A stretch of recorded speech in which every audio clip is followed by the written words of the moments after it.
മുൻഗാമികൾ മുഴുവനും ഖബർ കണ്ട് കരഞ്ഞവരാണ്.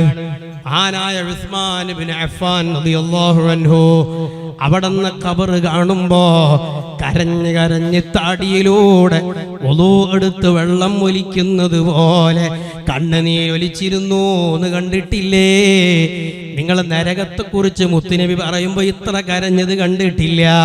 നരകക്കുണ്ടിനെ വിശദീകരിച്ചപ്പോൾ ഇത്ര കരഞ്ഞത് കണ്ടിട്ടില്ല.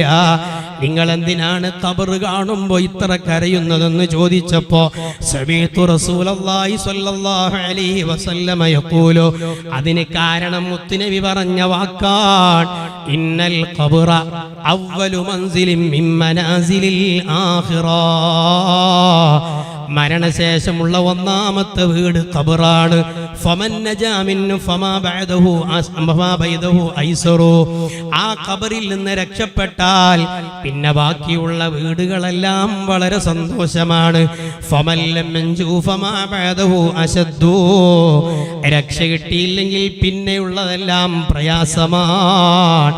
ഈ ഉസ്മാന്റെ ഖബർ രക്ഷപ്പെടുമോ എന്ന് ചിന്തിച്ച് കരഞ്ഞതാണ്. ആരാണ് ഉസ്മാൻ റളിയല്ലാഹു അൻഹു? ഉസ്മാനും ഫിൽ ജന്ന. ഉസ്മാൻ സ്വർഗ്ഗത്തിലാണ്. മുഹമ്മദുർ റസൂലുള്ളാഹി സ്വല്ലല്ലാഹു അലൈഹി വസല്ലം തങ്ങൾ സ്വർഗ്ഗം കൊണ്ട് സന്തോഷം അറിയിച്ച നേതാവാണ്. ആ സ്വർഗ്ഗം കൊണ്ട് സന്തോഷം കിട്ടിയ മഹാന്മാര് പോലും ഖബർ കണ്ട് കരഞ്ഞവരാണ്. ആ ഖബറിലേക്ക് രാഷ്ട്രീയക്കാര് വരൂല. ആ ഖബറിലേക്ക് ഒരു വോട്ടർമാരും വരൂല, ഒരു പാർട്ടിയും വരൂല.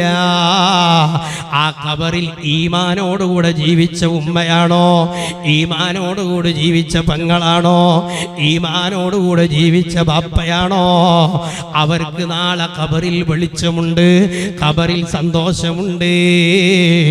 അതുകൊണ്ട് ഉദ്ദമിൻ അസ്ഹാബിൽ ഖുബൂർ, അതല്ലേ പഠിപ്പിച്ചത്. നാളെ ഞാനും ഖബറാളിയാണെന്ന ചിന്ത നമുക്ക് വേണം. അല്ലാഹു നമ്മുടെ ഖൽബ് നന്നാക്കി തരട്ടെ.